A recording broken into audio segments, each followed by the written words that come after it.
اعوذ باللہ من الشیطان الرجیم، بسم اللہ الرحمن الرحیم۔ سست لوگوں کا علاج یہ ہے کہ سستی ایک بیماری ہے اور اس کا علاج بھی ہے۔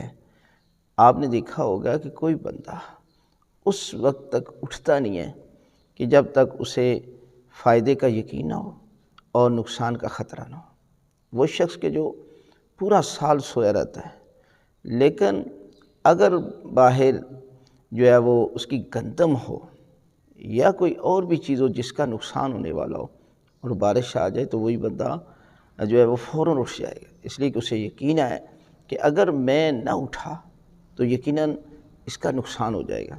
اسی طرح انسان کو اگر معرفت ہو تو صبح سویرے جو ہے وہ عبادت کے لیے ایک لمحہ بھی ضائع نہیں کرے گا، فوراً اٹھ جائے گا۔ جس طرح فقیر کو یقین ہوتا ہے کہ گاہک آئے گا، لہذا وہ آدھی رات کو اٹھ کر لوگوں سے مانگنا شروع کر دیتا ہے، اور وہی شخص جب عبادت کے لیے آتا ہے تو اٹھتا نہیں ہے۔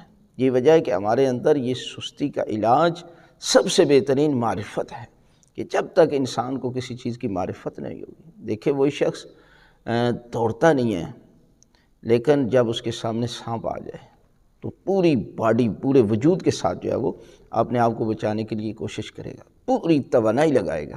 یہ وجہ ہے کہ انسان جو ہے وہ اسے خدا کی معرفت ہو جائے نا تو پھر اس معاملات میں پھر وہ سستی نہیں کرتا۔ آج سست انسان کی وجہ یہ ہے کہ اس کے ایمان میں کمزوری ہے، اور انسان کو پروردگار کی بارگاہ سے دعا کرنی چاہیے کہ پروردگار ہمیں وہ معرفت عطا کرے کہ جس معرفت پر انسان جو ہے وہ اس قدر عبادت کرتا ہے کہ پھر ایک لمحہ کی بھی وہ سستی نہیں کرتا۔